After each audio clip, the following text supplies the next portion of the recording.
Before The Sims became one of the biggest franchises in gaming, it started with a simple idea from Will Wright. After losing his home in a fire, Wright began thinking about rebuilding homes and the things people surround themselves with. Then, while watching his daughter play with a dollhouse, he started imagining something bigger. What if people inside the dollhouse could actually live their own lives? The idea eventually became The Sims. Now, I know you probably heard this origin story 1,000 times, but there's another important part of the story that often gets overlooked. In 1992, Danielle Bunton-Berry introduced herself to the world, quite possibly as the first transgender woman in video game history. She was a pioneering game designer best known for creating games like Mule, which focused heavily on cooperation, competition, and social interaction. Will Wright admired her work, and The Sims was dedicated to Danielle Bunton-Berry in her memory. And Dom Hawkins, who worked alongside Wright on The Sims, has also spoken about Danielle's influence and the importance of her legacy. So The Sims was just never about building houses. It was about people, relationships, creativity, and watching stories unfold. And today, we're going to look at how The Sims went from its golden era to its darkest side.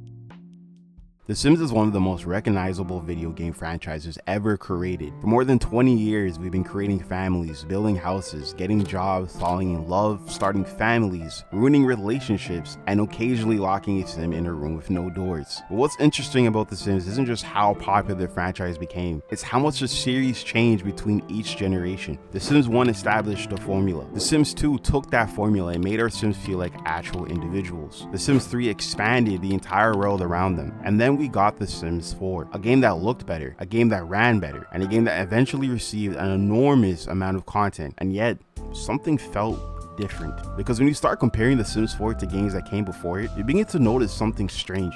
Features that had already existed were missing.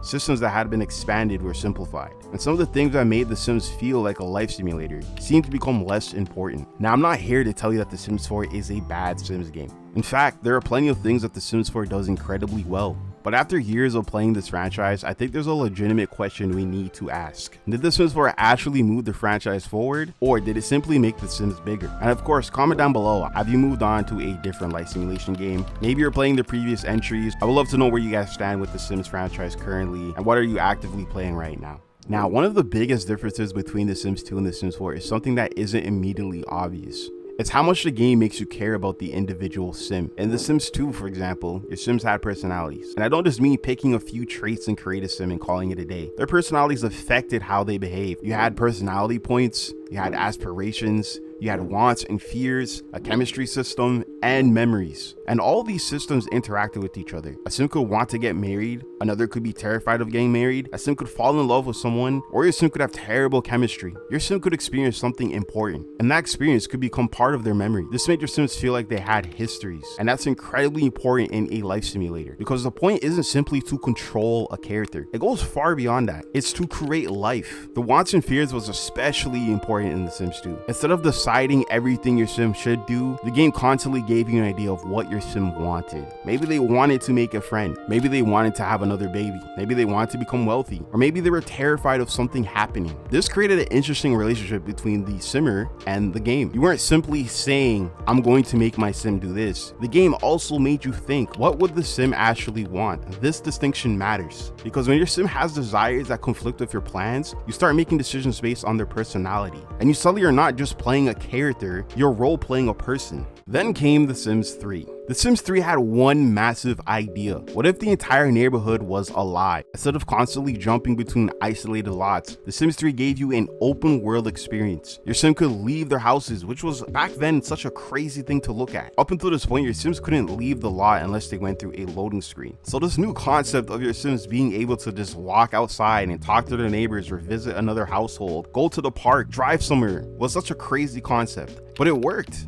And the world around them could continue to exist, which obviously now is normal nowadays for these newer simulation games like Inzo and Paralyzed. But back then, when this was first introduced to the players, this completely changed the feeling of the game. Your neighborhood actually felt like an actual place. You weren't just visiting individual lots, you were living in a town. And then there was story progression. Your Sims weren't necessarily the only people living their lives. Other Sims could get jobs, relationships could change, families could grow, things could happen outside of your active household. That created the feeling that your neighborhood existed whether you were watching it or not. And back then, that was an incredibly powerful idea for a simulation game. because real life doesn't stop when you leave the room. And we have to talk about one of the biggest features, the one that has been most requested since the launch of Sims 4, is the creative style. The Sims 3 gave players an insane amount of customization. You could change patterns and colors across many objects. You could make furniture match, which back then was a really big deal. You could customize clothing as well. You can make your house look and feel unique to your liking. And this is where The Sims 4 actually made a controversial trade-off. The Sims 4 improved build mode in many ways. In my personal opinion, I think The Sims 4 build mode is the best. Nothing compares to it, but the sheer customization of creative style was gone. Not to mention, The Sims 4 completely gutted the open world experience. Being able to just cruise downtown was not an option. You get hit with a loading screen just to visit your next door neighbor, which makes the whole neighborhood feel totally boxed in and dead. On top of that, cars were completely left out. You can't actually buy or drive them. They were just background decoration, and your sim basically just teleports away when they leave the lot. And the Wants and Fears update was the biggest disappointment I've ever seen. Compared to The Sims 2, it's just terrible. Your sim can get their dream job, work one shift, and then instantly develop a fear of a dead-end job. Then they spend every single day panicked and too stressed to function, which completely ruins the flow of the game. And once again, players were asking, why are these features that existed before suddenly missing? Now let's take it all the way back to The Sims. I'm just gonna call it The Sims 1. I know some people don't like that, just so there's no confusion. By modern standards, it was incredibly limited. The graphics are old, the controls are a little bit clunky, and there aren't nearly as many customization options. And The Sims weren't as smart as the later generations, but somehow this game had personality. A lot of it came from the atmosphere, the humor, the music, the strange situations your Sims could get into, the wild animations, and most importantly, the game could be unpredictable. Your Sim might burn dinner, a burger might show up, or your sim could completely fail at something you expected them to succeed at. And these little moments created stories. These sims didn't need to constantly tell you this is an important moment. The gameplay itself created those moments. And that's something I think the franchise sometimes lost. Now, before we go any further, I want to be very clear, because if I spent this entire video telling The Sims 4 is terrible, I'm not being honest. There are things that The Sims 4 does extremely well, and some of them are arguably the best in the franchise. First of all, Creative Sim. The level of control you have over your Sims is incredible. You can manipulate the facial features, the bodies, you can layer clothing, a variety of different hairstyles, accessories. The Creative Sim tool is revolutionary. Like, you could literally create someone you saw on the street in the game. The build mode is another huge strength. The Sims 4 made building houses much easier. For builders, The Sims 4 can be an incredible creative tool. The multitasking was also a major improvement. The Sims could work out while watching TV. They can link multiple actions together. It just makes everyday gameplay feel a lot smoother. And then there's the content, which I say is very controversial. But after years of updates and expansions, The Sims 4 has a huge catalog of content. There are different worlds, careers, hobbies is debatable, families, animals, occult sims, build items, cast items, and countless gameplay systems. So no, The Sims 4 isn't a bad game simply because it's the 4th installment. The problem is something much more complicated, because having more content doesn't necessarily mean having a deeper simulation. And this brings us to one of the biggest controversies surrounding The Sims 4, the DLC. The Sims has always had expansion packs. Each game has had a lot of DLC. So the existence of DLC isn't really the problem. The problem is how players perceive the amount of content being divided across so many purchases. Expansion packs, game packs, stuff packs, kits, even this new Sims marketplace. All this eventually reached a very strange situation. A player can own The Sims 4 and still feel like they don't own the complete experience. And this creates an important question. How much should a life simulator cost before it starts feeling unreasonable? Because individual packs might not seem outrageous, but when you add years of releases together, the cost becomes much harder to ignore. And this is where the frustration comes from. Players aren't necessarily angry because they hate The Sims. It's the opposite. They're angry because they love The Sims, and they want to feel like the game they're investing in is worth it. And then there's another huge issue, the bugs.